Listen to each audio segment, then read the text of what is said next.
As we've been reporting, the federal government's taking over mortgage giants Fannie Mae and Freddie Mac. What does this mean for you and your mortgage? Joining us is financial journalist and early show contributor Vera Gibbons. Good morning. Good morning, Harry. We went out into the trenches. We went out into real America to get the real questions. Are you prepared to get the answers? I'm good to go. Let's listen to question number one.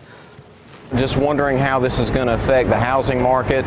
Is it going to make it harder for first-time home buyers to try to get a loan, especially since the government's taking over banks? Every month you hear about foreclosure rates going up. What does this mean to us? What does it mean, Vera Gibbons? Good question. More liquidity, Harry. We're talking a big cash infusion, $200 billion. So it's going to be easier for first-time home buyers as far as their financing options go.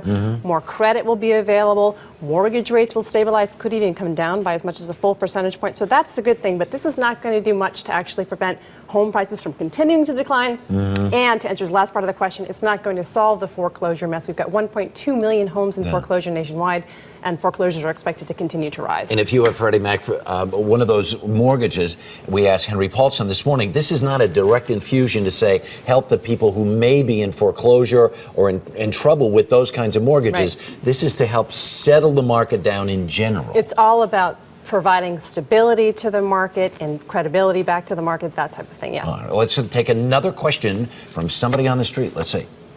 I want to know why the government is helping out Fannie Mae or any other bank that has gone under.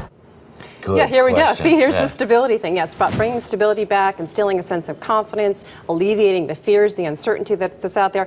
This is a big, expensive intervention. Tens of billions of dollars is going to cost taxpayers, but it's necessary. You know, over 50% of the loans pass through the hands of Fannie and Freddie. They are the glue that hold the housing market together. Trillions of dollars. Trillions of dollars. Yeah. $5 trillion total that they guarantee or own. So they are crucial. And if the government did not act, it'd be a complete disaster for the financial markets here and abroad. The other thing we asked Henry Paulson, though, a little while ago was, is this a bad model to begin with? And he says, yeah, this whole government-sponsored enterprise, it gives the idea that, oh, yeah, the government's behind it, but it's a publicly traded, it's you know, it can't be two things at once. It's certainly, I think if you were going to grade it in the end, it's a failing grade. Yeah, it's a failure. It's a failure for investors, too. You know, investors have lost something like 70%. A lot of money. Yeah. Let's take another question.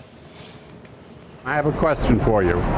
If the government takes over Freddie Mac and Fannie Mae, what happens to the investors who have put money into it? Do they lose it all, or will they get it back from the government? That's what I'd like to know. No, I did not. Okay. Do they have any chance of getting any money back? Well, here's the thing. I mean, you've got new executive changes going on. They've been out, so the dividends have been cut. You're talking a 90% loss in the value of these stocks over the past year, and they're expected to take an additional hit today. The biggest losers would be the mutual fund companies, but the lesson to the small investor, diversification. Diversification. One more question, real quick. I'd like to know, is this a good time to get a second mortgage? Is it going to be harder at this time?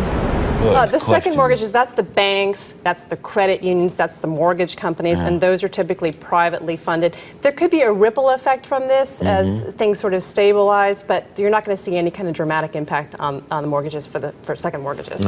Very good. As always, thank you so much. Harry. Do appreciate it.